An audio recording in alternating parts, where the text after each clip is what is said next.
poquito sobre la definición de las convulsiones febriles, un poquito sobre la fisiopatología, hablaremos también un poco sobre diagnóstico diferencial, algunas recomendaciones y pronósticos. Primero, hoy día ha surgido como una nueva categoría que lo encontré súper interesante que se llama FASE, que son epilepsia y crisis asociadas a fiebre. Y aquí podemos encontrar un distinto espectro según severidad, donde están las clásicas convulsiones febriles simples, complejas y estatus febriles como en el ítem más benigno. Luego pasamos a las convulsiones febriles plus, la epilepsia genética con crisis febril, o también conocida como GEFS, y ya en la parte más severa de los cuadros asociados a fiebre está el síndrome de Dravet y el FAERS. Bueno, este es el primer caso clínico para revisar un poco de conceptos antes. Se los presento, es una escolar femenina de 7 años que no tenía ningún antecedente previo, falta al colegio por compromiso del estado general, comienza con fiebre, no tiene más síntomas asociados ni como tos, ni náuseas, ni vómitos, no tenía diarrea ni otra sintomatología que orientara algún foco, y en la tarde presentó un episodio que se caracterizó por desviación de la mirada hacia la derecha y posteriormente se giró con todo el cuerpo hacia ese lado y adquirió una postura tónica y empezó luego con clonías de ambos lados del cuerpo. La mamá muy asustada la llevó al SAPU, donde llega aún convulsionando, le administran una dosis de diazepam intrarrectal, con lo cual sigue convulsionando, no se logra yugular crisis, la suben a la ambulancia y la envían directamente a su hospital de base. Durante la ambulancia, como persiste con crisis, le administran nuevamente el lorazepam, o sea, una segunda dosis de benzo, con lo cual llegando al hospital logra yugular crisis. La reciben en el servicio de urgencia en estado coictal, febril todavía, estudian foco, radiografía de tórax, exámenes de orina, todo normal, logran bajar la fiebre con antipirético y la paciente recobra conciencia, pero estando muy confusa todavía. Después de un par de horas, deciden darla de alta con diagnóstico de crisis febril compleja y síndrome febril sin foco. Ya, Karina, la primera parte, las alternativas. Ahí se ve, ¿cierto? Sí, Ya. cuéntenme, ¿qué opinan ustedes? Este es un caso de convulsión febril compleja porque fue prolongado. El neurólogo deberá estudiar con electro y escáner para determinar riesgo de recurrencia. Es una convulsión febril, lo que no requiere un estudio adicional, alta, sin mayor complejidad. Luego, no impresiona una convulsión febril, deberá haberse realizado una punción lumbar. Y la última, no impresiona una convulsión febril, debería hospitalizarse para estudio más adelante en sala, que le evalúe el neurólogo en sala. Aquí ya está bien variada las respuestas.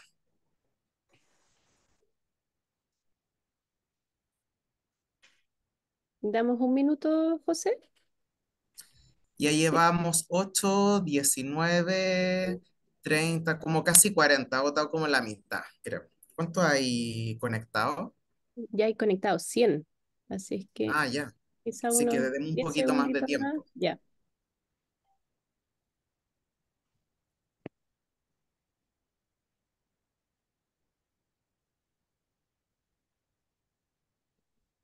Y ahí se detuvieron un poco las votaciones. Voy a finalizar. Ya. Vamos a mostrar los resultados.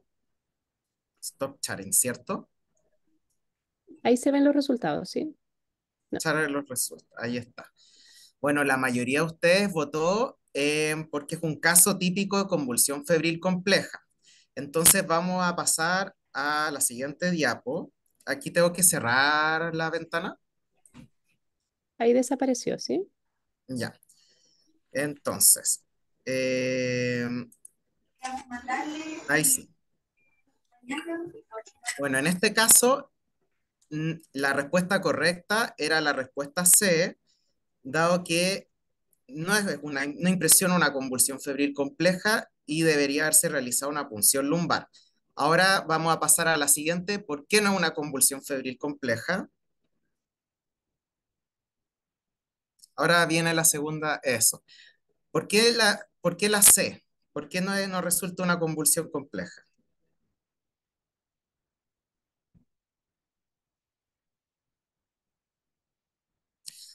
Ahí las respuestas no es la A, uno 2 y 3 sino es que es A, B, C, D, que es uno 2 1 y 3 2 y 3 y todas las anteriores, por si acaso.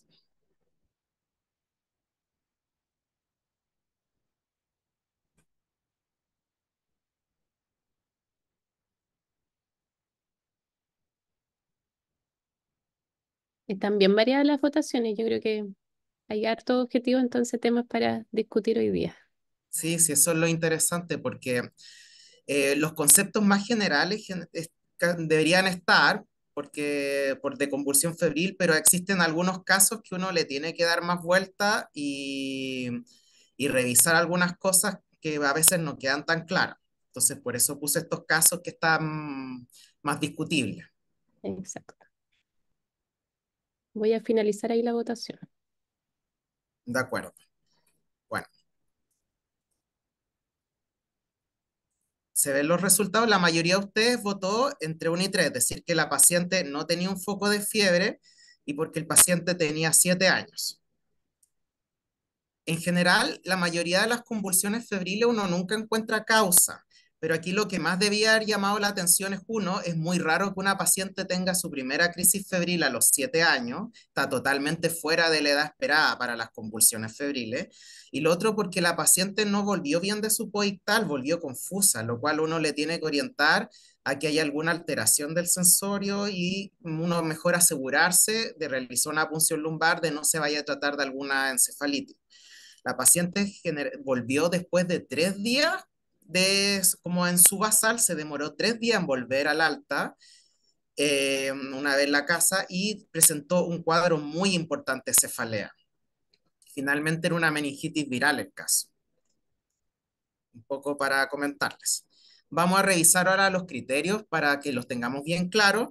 Entre las distintas guías, el más aceptado es el criterio del ILAE, que es un criterio de tiempo. Es decir, que para la definición de convulsión febril debe ser una crisis epiléptica provocada, es decir, que no debe de haber una causa distinta que, por ejemplo, una infección del sistema nervioso central, algún desajuste metabólico que podría explicar la convulsión febril y el criterio de edad se encuentra entre los 6 meses y los 5 años. Y obviamente debe de haber fiebre. Aquí mucho ojo porque a veces uno cree que el paciente convulsiona y ya debe de estar febril, pero se acepta que la fiebre pueda aparecer en el transcurso del día. Entonces muchas veces a los pacientes convulsionan y después aparece la fiebre, es decir, que la convulsión avisa el cuadro febril.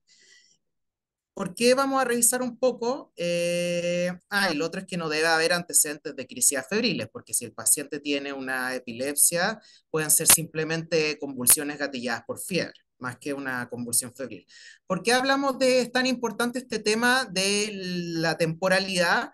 Porque crisis en pacientes muy pequeños, uno podría tener una más alta sospecha de infección oculta del sistema nervioso central, una sepsis oculta en pacientes muy lactantes, muy pequeñitos. Y lo otro que se ha visto que los pacientes que tienen crisis febriles muy precoces tienen más chance o ya es un criterio de riesgo para tener canalopatías como síndrome de Dravet.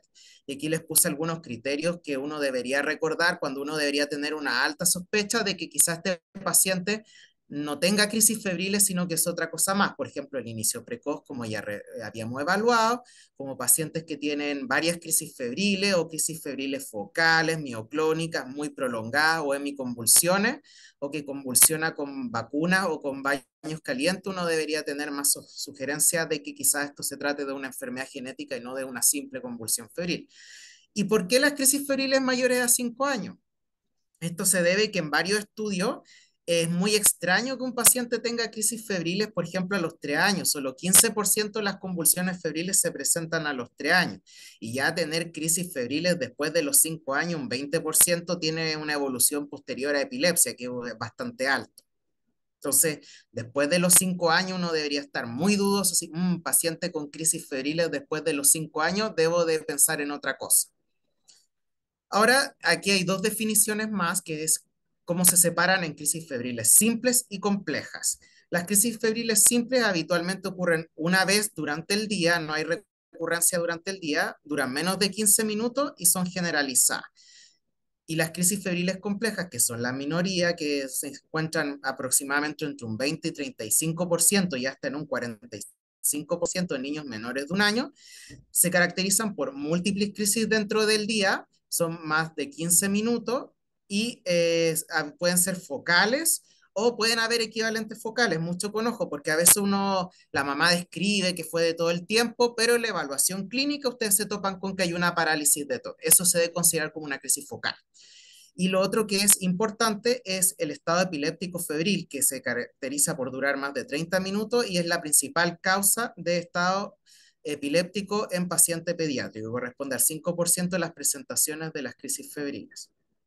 Bueno, algunas características.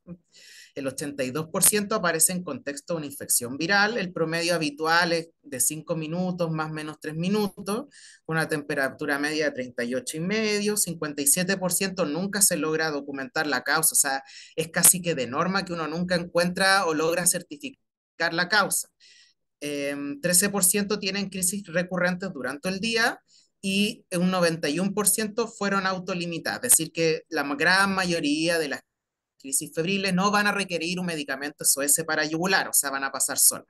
Y lo otro que el virus herpes 6 se ha asociado muy fuertemente a estado epiléptico febril. Hay algunos factores de riesgo en que yo puedo evaluar en mi paciente durante la primera convulsión febril que me pueden orientar.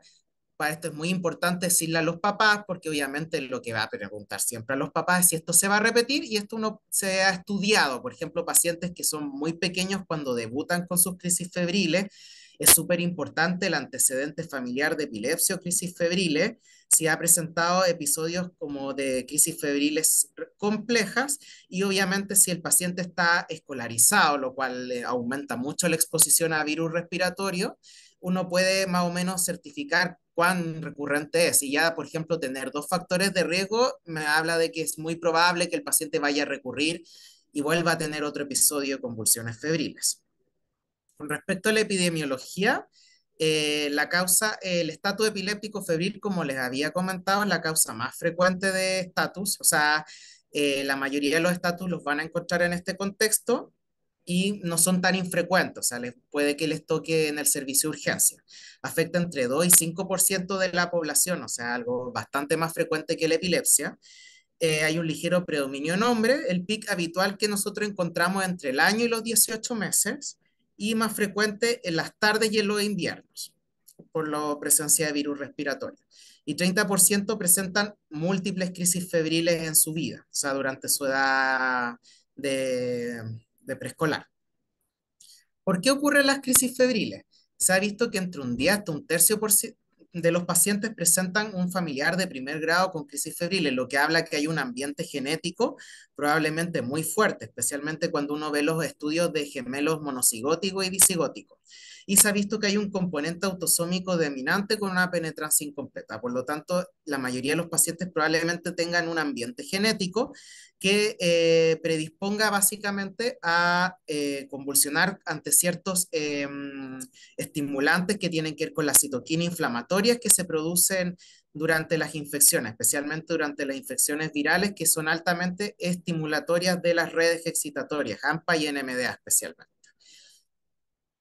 Y también se ha visto algunos otros sustratos como el fierro, la vitamina B12 que podrían también estar involucrados. Así, mucho ojo, por ejemplo, con los pacientes que tienen, hoy día está bien de moda, los pacientes con alta selectividad alimentaria, que pueden tener deficiencia de estas vitaminas. Por lo tanto, igual sospecharlo y preguntarlo y medirlas. Ahora, algunos criterios o sugerencias que se ha visto entre las distintas guías. Primero, cuándo yo debería hospitalizar al paciente. Las guías en general recomiendan en pacientes que no se han recuperado bien de su COVID tal, edad menor de 18 años deberían hospitalizarse. Obviamente, si el paciente tiene un aspecto tóxico, signos meningios, yo ya no sospecho crisis febril y lo debo hospitalizar inmediatamente y estudiar. Las crisis febriles complejas también se recomienda el estudio y obviamente los casos sociales, que eso ya es un ver a ver distintos pacientes. Con respecto a las crisis febriles simples, en general no se recomiendan mayores estudios, si el paciente obviamente se recupera bien, si en la evolución de una crisis febril simple uno ve que el paciente está en mal estado, uno ya debería hacer todo el estudio, y si el paciente llega convulsionando a la urgencia, acordarse siempre del hemoglucotest, el ABC y la D de dextro, acuérdense. Y con las crisis febriles complejas, siempre es importante un poco tratar de documentar la causa de la fiebre, especialmente si es que hay causa focal, si la crisis febril es focal, realizar neuroimagen, especialmente nuevamente si es muy prolongado focal, y estudio de sangre dependiendo del estado del paciente, si el paciente se ve en buen estado o en mal estado. Esas son las recomendaciones. Ahora, esto que es más polémico, ¿cuándo realizar una punción lumbar? En general, las guías son bien como dudosas entre la recomendación y variar en menores de 18 meses. Están todas bien de acuerdo que un paciente pequeño, menor de 12 meses, uno podría no poder evaluar bien la presencia de signos meningios por la inmadurez y en general la mayoría de las guías recomiendan a todo paciente menor de 12 meses realizar una punción lumbar. Y en los mayores de 18 meses es más bien un mira al paciente por un tiempo, si el paciente se ve bien, en buen estado, evoluciona en buen estado, podrías no hacerlo.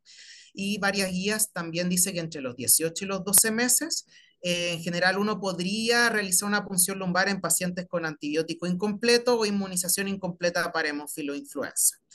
Y esto básicamente en múltiples estudios donde se han evaluado un gran número de pacientes de convulsiones febriles y se ha visto que la incidencia de meningitis bacteriana oculta es casi anecdótica, en menos del 1%. Entonces, en estos casos no es tan recomendable a todos los pacientes hacerles punción porque estaría sometiendo un 99% de los pacientes a estudios de MASI que son invasivos, donde sí o sí también se recomienda, que aquí ya uno debería no sospechar fuertemente convulsión febril, el paciente, por ejemplo, donde está confuso por periodos de tiempo prolongado, como la paciente que teníamos en el caso clínico, que se ve aletargada, irritable, está confusa, eh, un mal aspecto, por ejemplo, un paciente que se dice tóxico, como con aspecto tóxico, y si hay signos meningios o de encefalitis o estado epiléptico febril, también se recomienda fuertemente descartar una infección del sistema nervioso central.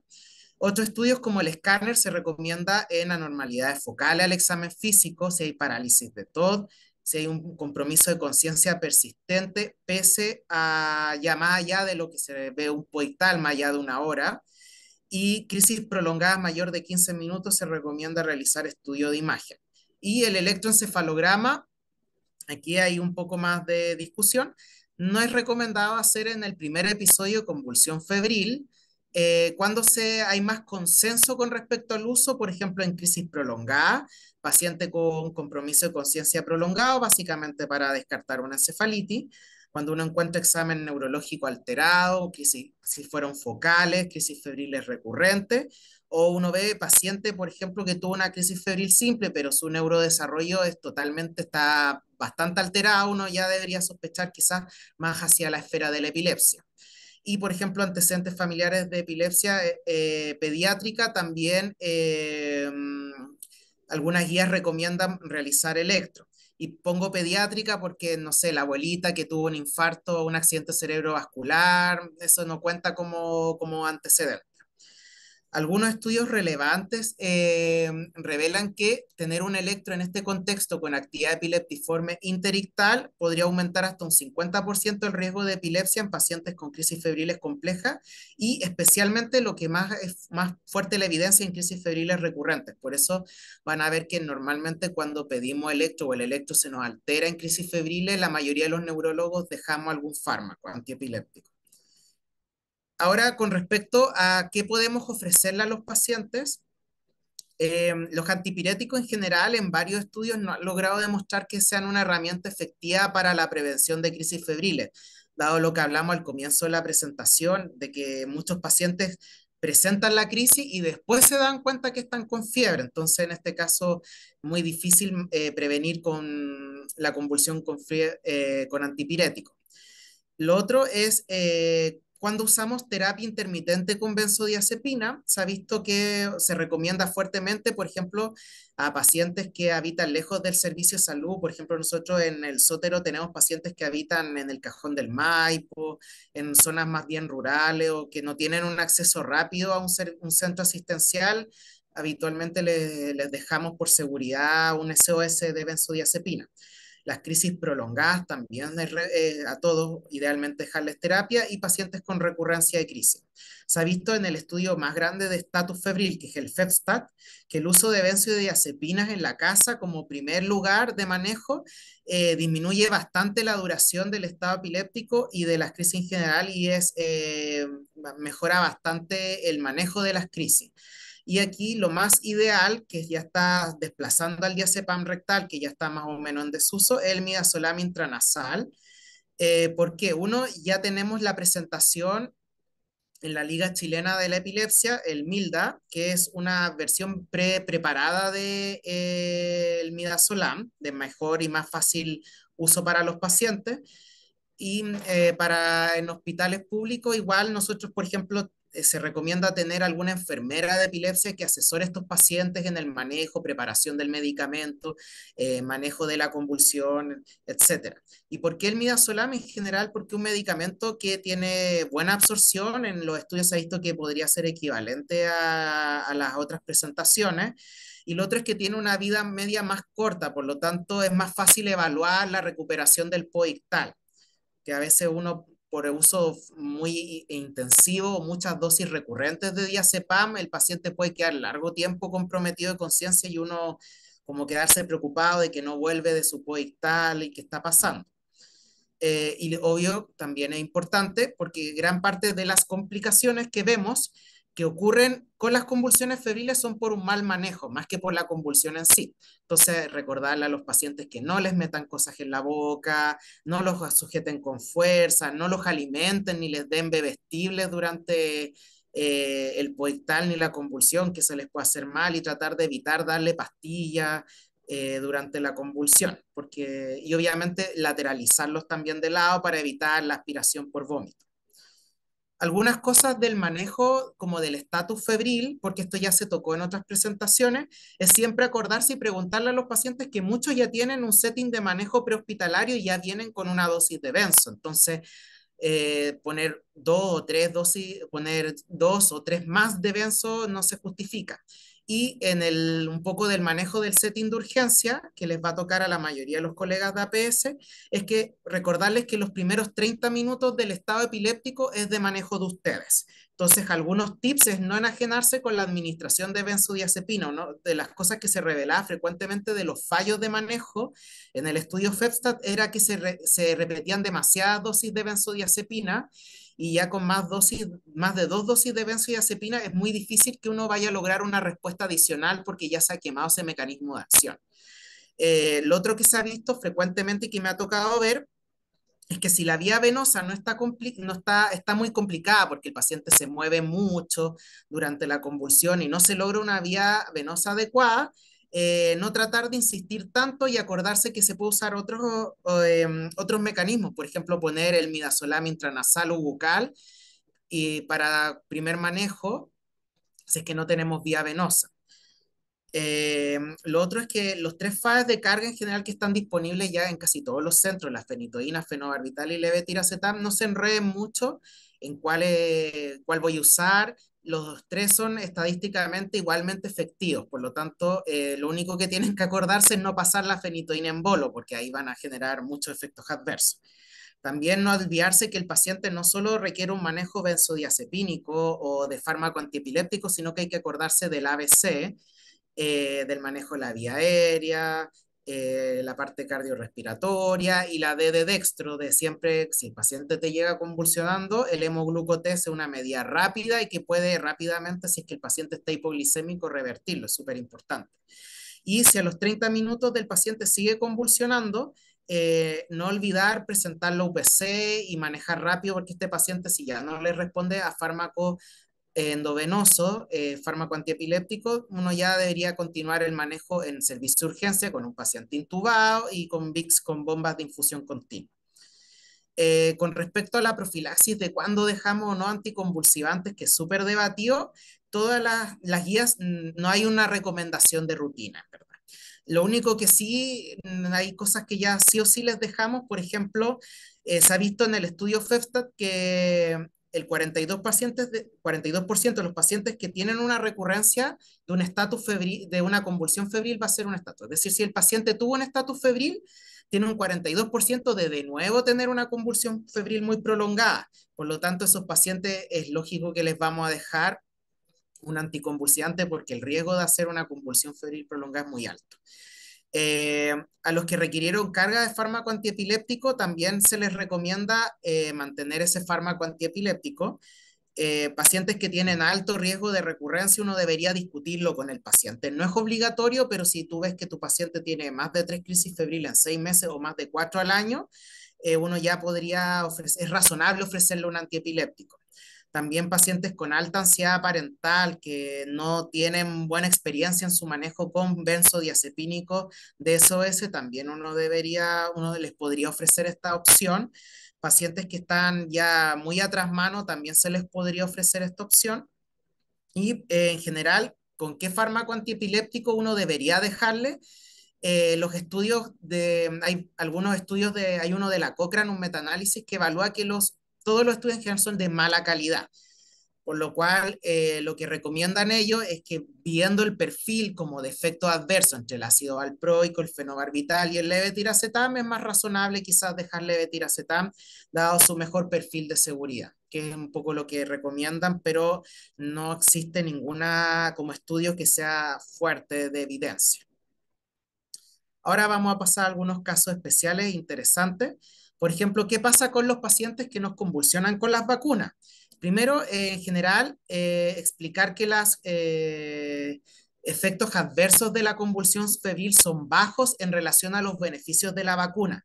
Antiguamente, incluso en los pacientes que tenían síndrome de Dravet, se les decía no los vacunes o no vacuna a los pacientes con encefalopatía epiléptica, y eso se está dejando un poco de lado porque se ha visto en varios estudios, por ejemplo en Dravet, que los pacientes que han tenido influenza, por ejemplo, con síndrome de Dravet, las complicaciones por la convulsión en sí y el estatus que realizan es mucho más severo que en sí en la convulsión relacionada a las vacunas. Entonces, hoy día se recomienda vacunar. En general, entendemos con crisis febril asociada a la vacunación cuando ocurren los primeros 14 días por la administración, la recurrencia de esto es baja, es decir, que explicarle al paciente que la probabilidad de que le vuelva a pasar con la siguiente vacuna es de un 4%, y cuando ya vemos que nos está empezando a ocurrir con todas las vacunas que convulsiona, uno debería decir que en general que uno ya debería sospechar alguna canalopatía, o sea que hay una susceptibilidad genética fuerte.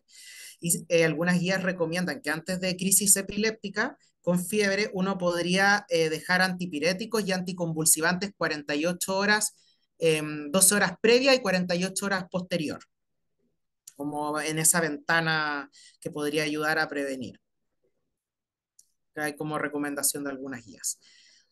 Sobre otros cuadros, sobre las crisis febriles plus, es un término que usamos para pacientes que persisten más allá de los 5 años teniendo crisis, y se ha visto que estos pacientes habitualmente se demoran un poquito más de tiempo, incluso hasta los 8 años. Y ya entendemos como GIFs a pacientes que ya tienen una epilepsia, un cuadro genético claro, que persisten con crisis más allá de los 5 años y además puede acompañarse de crisis febriles generalizadas o focales. Y se ha visto que un 31% que tiene un gen familiar pueden una alta tasa de identificar algún gen. Y el más que está más asociado es el SCN1B a esto, y el SCN1A como en segundo lugar. Y por último, para cerrar los fases, está el Dravet, que es una encefalopatía epiléptica y del desarrollo, que está principalmente asociada al gen SCN1A, es decir, tiene una causa genética y que tiene tres fases. Una fase febril, que es precoz, como lo habíamos visto al inicio de la presentación, que tiene crisis febriles recurrentes de inicio precoz, una fase tormentosa donde empieza a aparecer la detención del desarrollo, la refractariedad, las crisis febriles de todo tipo, y un estado, y después una fase estado de permanencia donde ya las crisis febriles van disminuyendo, las crisis ya no son tan habituales, empieza a aparecer más notorio el trastorno de movimiento y la discapacidad intelectual. Y por otro lado está el FAIRES, que es más bien que está más relacionado a una condición más inflamatoria o más inmunomediada, aparece en relación a un cuadro febril de entre 1 a 14 días previo y que habitualmente se caracteriza por un estado epiléptico superrefractario, con posteriores secuelas cognitivas a posteriori. Con respecto al pronóstico, se ha revisado en las grandes cortes de crisis febriles, la mortalidad es casi anecdótica, es decir, en general son bastante seguras. Y en las cortes de SUDEP eh, se ha visto que un 24% de las muertes se ha asociado a convulsiones gatilladas por fiebre y muchos de estos pacientes vienen ya con condiciones neurológicas preexistentes, o sea, se considera más crisis gatilladas por fiebre y muchas tienen también que ver con el manejo, o sea, pacientes que se encontraron en prono cuando se tuvieron asfixia asociada a una convulsión febril y otros que fallecieron en relación a aspiración, o sea, que tiene que ver con manejo. Y con respecto al neurodesarrollo, también ha visto poco asociación a trastornos del neurodesarrollo y la mayoría hay cortes pequeñas que relatan 38% de trastorno del neurodesarrollo leve, es decir, déficit atencional, TEA, pero la mayoría ya daba síntomas previos de presentar estos trastornos del neurodesarrollo. Y con respecto al estatus febril prolongado, se ha visto que sí, efectivamente hay mayor riesgo de complicaciones neurológicas, epilepsia y discapacidad intelectual, y es debatido el tema de la esclerosis temporal mesial, porque hay algunos estudios retrospectivos que apuntan que podría haber cierta relación, pero no se ha logrado demostrar con estudios prospectivos. O sea, está más que nada debatible. Vamos con nuestro tercer caso clínico. Esta es una paciente de 2 años, femenino, que tuvo el antecedente de una encefalopatía hipóxico-isquémica grado 2B, que evolucionó con epilepsia de difícil manejo, un electro alterado, con convulsiones temporales bilaterales. Esto fue producto de un parto traumático, con hartos signos de dificultad en el parto, y al alta ya como el electro se había normalizado en el ambulatorio, se le decidió suspender fármaco antiepiléptico. Con respecto al fenobarbital. Con respecto a la resonancia, se evalúa más signos de parto traumático, hematomas subdurales múltiples. La paciente ya al momento de la evaluación ya de los 2 años, presenta harto retraso del desarrollo psicomotor, todavía no tiene lenguaje, se evidencian claros signos que va a evolucionar un trastorno espectro autista, logró marcha recientemente, hace 2 meses, o sea, también se retrasó la marcha y ingresó ya 2 años y medio al servicio de urgencia por un cuadro de infección respiratoria viral, que este es el paciente que nos toca para consultar, con fiebre hasta 39 grados y este ya es su tercer episodio de convulsión febril en los últimos 6 meses. Y lo que se vio en el episodio de la madre caracteriza principalmente que se desconectó, dejó como de responder y empezó con un chupeteo constante. Y ahora viene la pregunta. Karina, cuéntenme, ¿qué conducta tomaría usted? Esta es una convulsión febril simple y recurrente, conducta expectante, son convulsiones febriles simples derivadas de neurología ambulatoria y realizar el GES por sospecha de epilepsia y derivada de neurología. Pero aquí son crisis febriles complejas. Yo puse simple, pero son complejas. Son crisis febriles complejas recurrentes, conducta expectante, persistencia con crisis febriles complejas y que derivar al neurólogo ambulatorio o realizo al tiro el GES de epilepsia y lo derivo al neurólogo.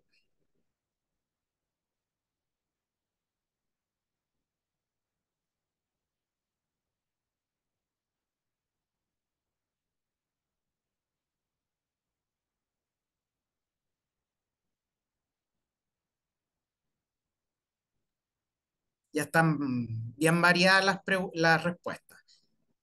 Sí, sí. Esto Ahí tiene que ver con algo súper práctico que les voy a explicar después. Ya llevamos 65, vamos rápido.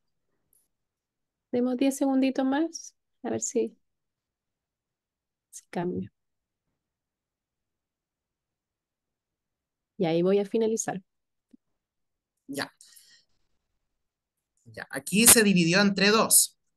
¿se estaba mostrando la respuesta? ¿Se ve cierto?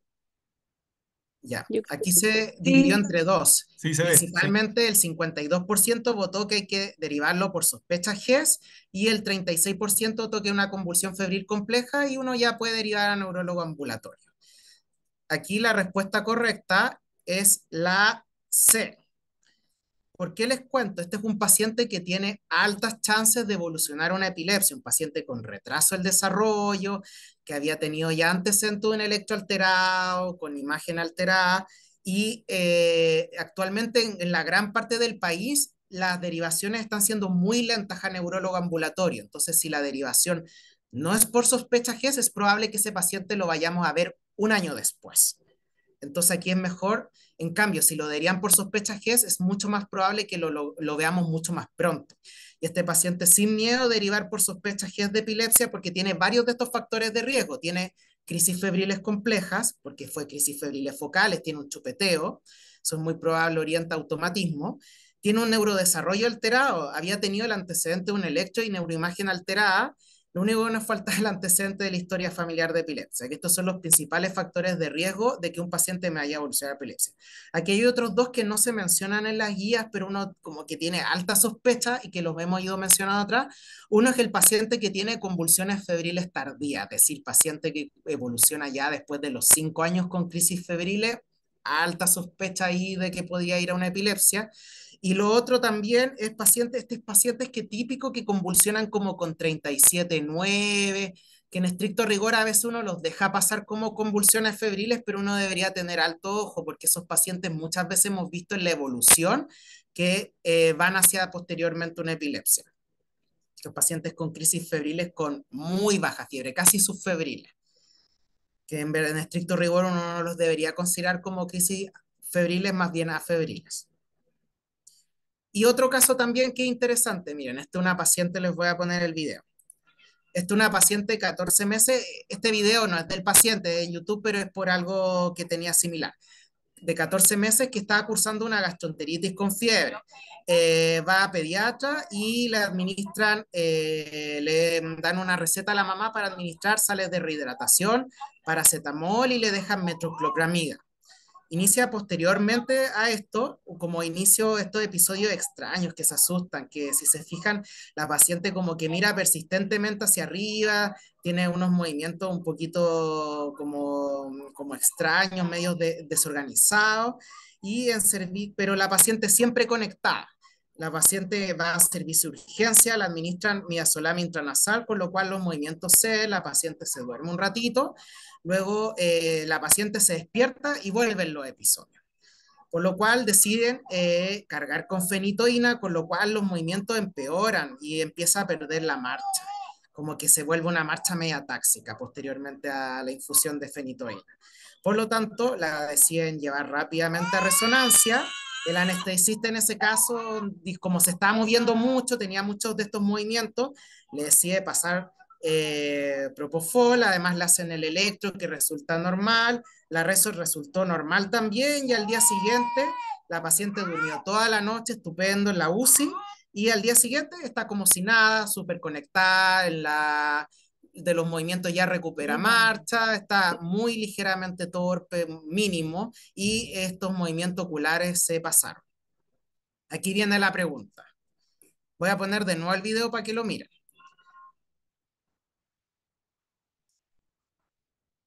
La pregunta, ¿qué les parece? ¿Corresponde a un estatus febril o no corresponde a un estatus febril?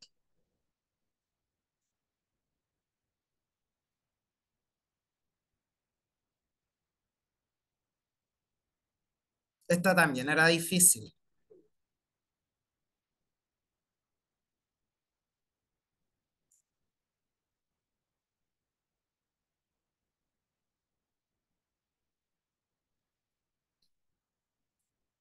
Sí, está difícil la pregunta, pero da gusto que aparecieron muchas respuestas con una tendencia muy rápida. Así que yo creo que objetivo se está logrando.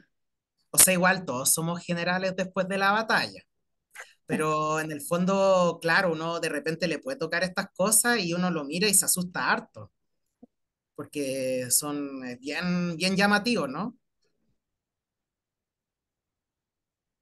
Sí. A todo esto, los Ah, cuatro casos son casos reales, por lo tanto los quise traer porque lo importante es como tratar de reforzar los conceptos para que después evitar o conductas que puedan estar, producir problemas para los pacientes si uno deja de sospechar o hacer cosas de más también. Yo creo que ya hay una tendencia clara, ya han votado 84%. ahí. Entonces, aquí, así se fijan, la mayoría respondió correctamente, no corresponde a un estatus febril. Esto se llama, probablemente es una reacción a la metoclopramida que se llama PTU o mirada paroxística ascendente, que es un trastorno de movimiento. Y aquí también hay que pensar en otras cosas, que son los diagnósticos diferenciales. Por ejemplo, los síncopes febriles, paciente que tiene fiebre y se desmaya, se pone pálido, pero hay recuperación ad integrum, uno debería sospechar, como lo vimos en una presentación anterior, de síncopes. También están los calofríos solemnes, el paciente que no está convulsionando, solo tiene terciana o calofríos. Los trastornos paroxísticos no epilépticos también están acá y son lejos mucho más frecuentes que las convulsiones febriles. La apnea emotiva, están las crisis provocadas también, o sea, crisis gatilladas por fiebre, que son otras cosas. La infección del sistema nervioso, delirios febriles o parasomnia asociada a fiebre están dentro de los diagnósticos diferenciales. Y para ir cerrando, algunas conclusiones para reforzar los contenidos. Primero, la convulsión febril es una patología pediátrica frecuente. Les va a tocar fijo, les va a tocar en el servicio de urgencia en APS, bien frecuente. Es importante tener los criterios claros con respecto a la edad, esto entre los 12 meses, perdón, entre los 6 meses y, perdón, los 12 meses y los 5 años. Eh, Tratar de no dejar pasar otras patologías. Por ejemplo, si tú ves al paciente que está tóxico, hacerle la punción lumbar, tener ojo en pacientes muy pequeños y muy grandes, porque aquí pueden ser otras cosas. Considerar el uso de midazolam en pacientes con recurrencia como una buena herramienta para manejo en casa. Las crisis prolongadas, tener mucho ojo también, ojalá dejarlos con benzodiazepina y especialmente el midazolam intrabucal o intranasal, que ya está empezando a desplazar el Alpacinax, que ya es más antiguo y ya no se comercializa. Los estudios no son de rutina en general, considerar, por ejemplo, en paciente tóxico, estatus febril, crisis focales, pacientes con compromiso de conciencia persistente. Siga los tips de manejo de estatus. Acuérdense que esos 30 minutos son de usted. No insista tanto en las benzodiazepinas, acuérdense también que existen los FA endovenosos, porque eso es bien recurrente, que de repente llegan con 4 o 5 dosis de benzo y avisar al UPC si ya ve que se está complicando la cosa. La profilaxis con FA no es de rutina y es excepcional y habitualmente es algo muy conversado con los papás. Donde más lo tendemos a usar es en pacientes que uno ya ve que o tiene alto riesgo de que se vaya a una epilepsia, con electros, por ejemplo, alterados, paciente que tiene un estatus febril, habitualmente los dejamos más de rutina. Y en general acordarse que es para explicarle a los papás que les da mucho miedo esto, que es en general una patología benigna de bajo riesgo de desarrollar epilepsia. Si no encontramos ninguno de estos criterios que hablamos anteriormente de epilepsia, el riesgo, no hay mayor riesgo de epilepsia. Y el riesgo ya de tener una convulsión febril compleja aislada con un buen neurodesarrollo a todo reventar alcanza un 6-10% como máximo. Y solo tener ojo en pacientes que convulsionan muchas veces con poquitas fiebres o también tener ojito, neurodesarrollo previo alterado y crisis febriles complejas. Eso, vamos con las dudas. Muy bien, muchas gracias, José. Ya.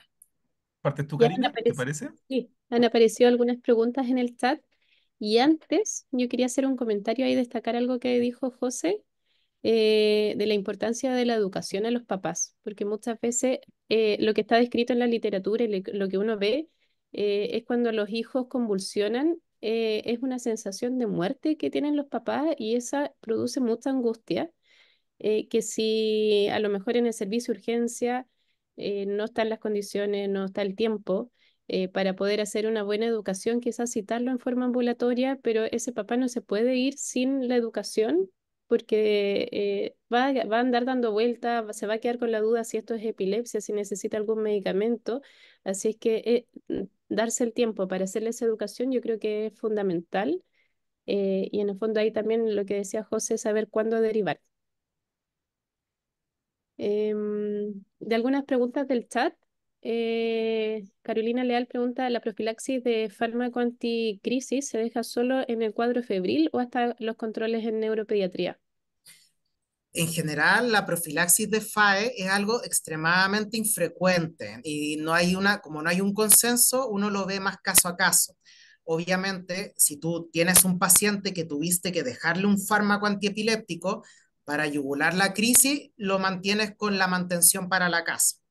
Pero si el paciente no requiere un fármaco antiepiléptico, eso es mejor que el neurólogo lo discuta con el paciente porque es algo muy conversado, básicamente. No sé la experiencia que han tenido otros neurólogos, pero habitualmente lo que hago yo es conversar si no cumple los requisitos absolutos, como un estatus febril o que le tuvieron que dejar un FAE para yugularlo. Yo habitualmente lo converso con el paciente tratando de ver como las características. Si es un paciente con mucha angustia, que ha tenido muchas dificultades en acceder o que no tiene, le va a costar el uso del midazolam intranasal y hay demasiada angustia, es una cosa ya más bien muy conversada. Y con respecto a lo del familiar, es familiar en primer grado, lo que demuestran los estudios. Ajá. El doctor Velázquez también pregunta el rol del video monitoreo EG prolongado en crisis febriles. Ya, en general, el electro, más bien, si es que es un estatus febril, ahí sí podría uno más ver como para evaluar cómo va la evolución del paciente en un contexto ya de UCI, realizar un electro, pero 2 horas, no más allá de eso. Como un monitoreo continuo, no existen estudios que avalen el uso del video, el monitoreo continuo más allá de las 2 horas para ver en el fondo la evolución del paciente. Y si es que esto se va a ir a evolucionar a algo más complicado, como o que vaya a recurrir en las crisis o vaya a evolucionar posteriormente a un NORSE, a un FIRES. Y con respecto a la duración de la terapia profiláctica también es discutido, pero lo habitual es que uno los deje por lo menos mínimo, como nosotros entendemos, como 2 años o incluso el periodo de las convulsiones febriles, que son 5 años. En general, más allá de los 3 años, es bien raro que el paciente recurra con crisis febriles. Ahí baja bastante más la chance. Entonces, eh, como los estudios no son tan concretos, hay estudios que dejan 2 años y otros como 5 años. Yo creo que ahí uno tiene que evaluar caso a caso. Por ejemplo, un paciente que debuta a edad muy temprana, como lo pone en el caso, yo creo que es más recomendable quizá esperar la evolución durante el periodo donde es más susceptible a tener convulsiones febriles, dado que hay más riesgo de la evolución a otros cuadros más complejos. ¿Qué otra pregunta hay? No sé si se entendió la explicación. Yo la entendí perfecto. Sí. Hay una pregunta, ¿cuál es el manejo del síncope febril? Es que en el manejo del síncope febril como es de resolución ad integrum, es decir, el paciente se mejora posteriormente, o sea, tiene un compromiso de conciencia, recupera, por lo tanto ahí se pasó el compromiso de conciencia, no requiere un manejo más que de medidas generales, bajar la fiebre, hidratación, porque la mayoría tiene que ver más que nada manejo, por ejemplo, el sustrato más metabólico, como mantener una buena hidratación, resolver la fiebre, y de los gatillantes más que en sí hacer algo. No requiere medicamentoso los síncopes. Bien, hay una pregunta del doctor Ramírez.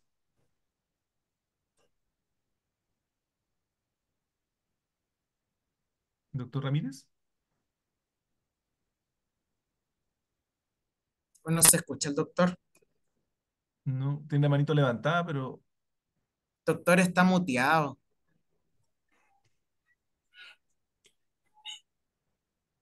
o tal vez. Ahí sí.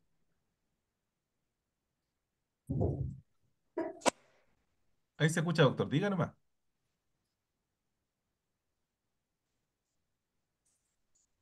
O parece que pasó a levantar la manito.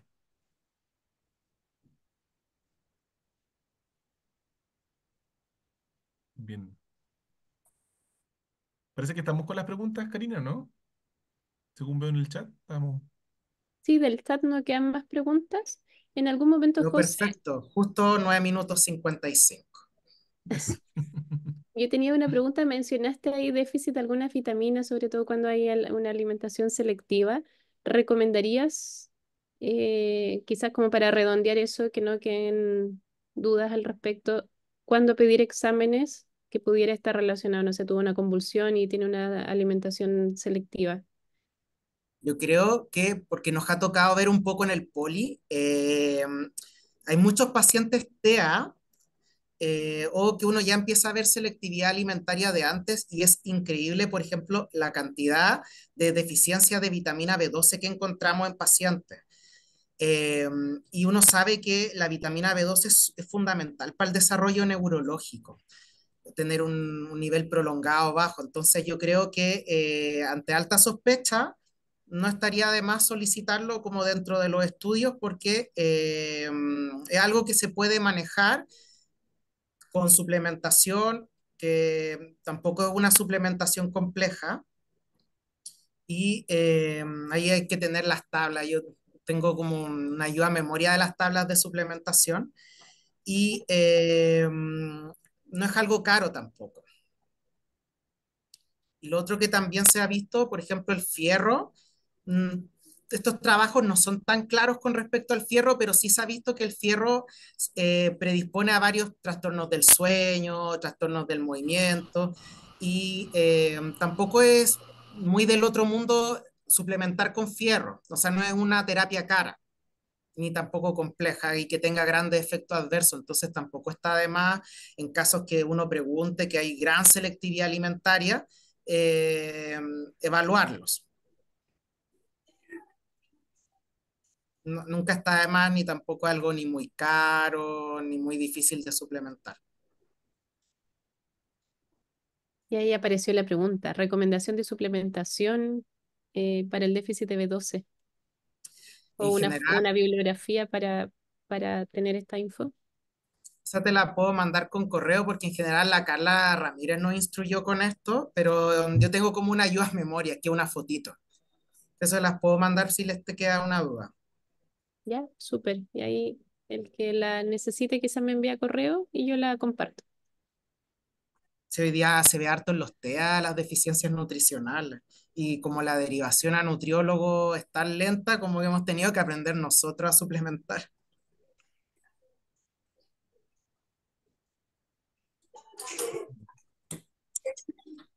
Perfecto. ¿El Súper. doctor Hartos Ramírez? preguntan por... No, yo creo que se le quedó la manito levantada. Ya, Y hartos preguntan de dónde encontrar estas presentaciones. Recuerden que está en la página web. Ahí la doctora Rosso les puso el enlace. Todas se suben durante la siguiente semana a cuando se presenta. ¿Mm? Y pueden encontrar ahí, hay presentaciones desde el 2021 en adelante.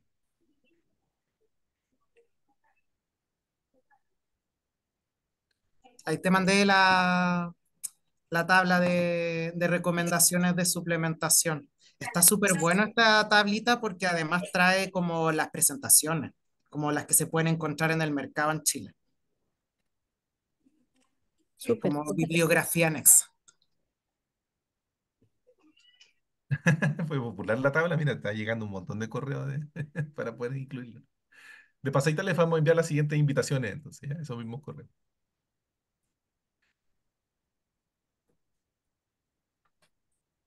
Bien, yo creo que estamos, ¿no es cierto? Estamos. Súper. Justo en la Invitarlos hora. para la siguiente presentación. La siguiente videoconferencia es el 1 de octubre, ¿no? Para que puedan reservar su hora y todo lo demás. Bien, un cariño a todos. Muchas gracias por conectarse. Chao, Que hasta estés muy luego. bien. Muchas Bien, gracias, súper. José. Vamos a dejar abierto un poquito la presentación, o sea, vamos a dejar un poquito abierto esto para que sigamos recibiendo los correos, ¿ya? ¿Te parece, Karina? Así tenemos una buena Perfecto. cantidad.